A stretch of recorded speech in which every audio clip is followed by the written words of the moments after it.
మన చరిత్రలో ఉండే పేర్లు లేవా? మన పురాణాల్లో ఉండే ఇతిహాసాల్లో ఉండే రాముడు, కృష్ణుడు, హనుమంతుడు అనేక పేర్లు ఉన్నాయి కదా. ఆ పేర్లు పెట్టుకుంటాం కదా. మొదట ఏమో ఇతిహాసాల్లో పేర్లు పెట్టుకునేవాళ్ళు పురాణాల్లో. ఆ తర్వాత చరిత్రాత్మకమైన పేర్లు వచ్చాయి. శివాజీ, రాణా ప్రతాప్, ఝాన్సీ లక్ష్మీ చరిత్ర తెలిసిన వాళ్ళ పేర్లు.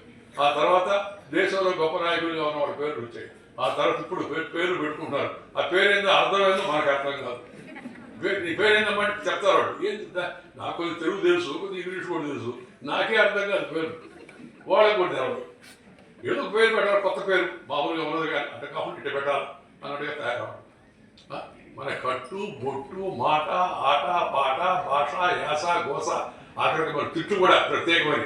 తెలుగులో తిట్టే ఎంత బాగుంటుంది. మన బొట్టు పెట్టుకుంటే బొట్టు కూడా ఇప్పుడు నిదానంగా కొంతమందికి అలవాటు పోయింది. నేను మొన్న మా మదరాజు గారు చెప్పాను, బొట్టుగా ఉంటాతయా అంది. నేను చెప్పాను, అమ్మాయి సార్ వచ్చినప్పుడు అంతా ఒక భూతద్దం ఒకటి తీసుకురా, ఆ భూతద్దంలో నీ బొట్టు ఎక్కడో చూస్తాను. బొట్టు అనేది కొంతమంది మతాచారం అనుకుంటారు, కాదు, అది మన సంస్కృతిలో ఒక భాగం. మన సంస్కృతి. నీకు దిష్టి తగలకుండా ఉండాలంటే అందమైన ముఖ వర్చస్సు కలిగిన మహిళకు ఆ బొట్టు పెడితే కళ్ళు అటు ఇటు పోవు, దాని మీద పోతుంది. ఎంత చక్కని ఆలోచన మన పెద్దవాళ్ళు చేశారు చెప్పండి. అంతా కూడా జుట్టు పెంచుకోవడం సరిగా ఉన్న జుట్టుని ఇప్పుడు ఆడవాళ్ళు జుట్టు తగ్గించారు, మగవాళ్ళు కొందరు జుట్టు సరే ఎవరు ఇష్టం వాళ్ళు అనుకోండి. నేనే నాకు ఎక్కడ ఏదైనా జుట్టు పెంచండి, ఎవరైనా పెంచండి, ఇబ్బంది లేదు దాన్ని.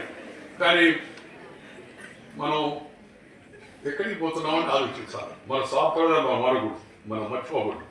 ఇక్కడ సంబరంలో బెల్లం, జీడి, పాండురంగడికి నైవేద్యంగా పెట్టి పట్టిక బెల్లం బందరం అవసరకే కాదు, వచ్చిన వాళ్ళందరూ కూడా తీపి గుర్తు అట్టే మిగిలిపోయి ఉంటాయి. కార్తీక పౌర్ణమి సందర్భంగా బందరు సముద్ర స్నానాలకు ఒకప్పుడు వేలాది మంది భక్తులు వచ్చేవాడు. అలాంటి వాతావరణం మళ్ళా కల్పించాల్సిన అవసరం ఎంతో ఉంది.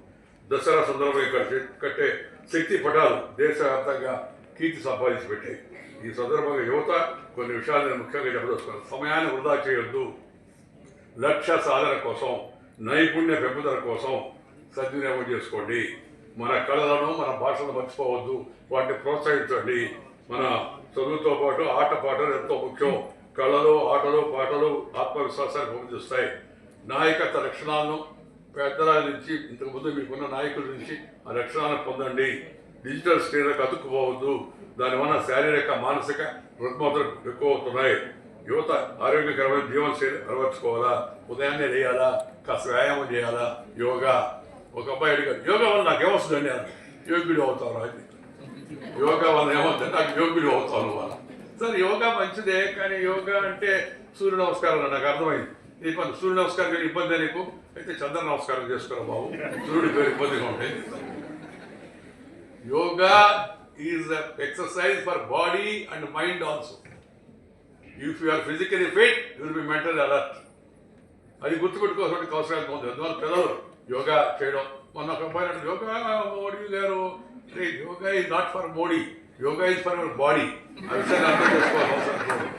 యోగా లాంటి ప్రావీణ్యత పెంచుకోవడం, దాంతోపాటు ఇందాక నేను చెప్పినట్టుగా ఇతర విషయాల్లో అవుద్ది, ఎస్ చేద్దాము, ప్రయత్నం చేద్దామని సానుకూల దృక్పథం కావాలి. పాజిటివ్ అనేది కరోనాలో గుడ్ వర్డ్, కానీ జీవితంలో పాజిటివిటీ చాలా అవసరం. సానుకూల దృక్పథం జీవితంలో అలవాటు కావాల్సిన అవసరం ఎంతో ఉంది. కుటుంబ వ్యవస్థను గౌరవించండి, కలిసి ఉండండి. ఇప్పుడు కలిసి ఉండదగిపోతా ఉంది. వంట గదులు కూడా పోతున్నాయి. వంట పోతే జంట పోతే అని చెప్పారు నేను ఆ మధ్య. ఈ టమేటా, అదే జొమేటా.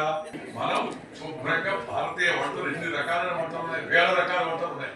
శుభ్రంగా వాటిని చేసుకొని రుచిగా మనం తినకుండా అక్కడి నుంచి తెలుసుకోవడం. ఒక అబ్బాయి అన్నాడు, సార్ బాగానే ఉంటుంది కానీ food instant sir. Instant food అంటే కాన్స్టెంట్ డిసీజ్ బాబు, అర్థం చేసుకోవాలి చెప్పాడు. కాబట్టి ప్రతి ఒక్కరు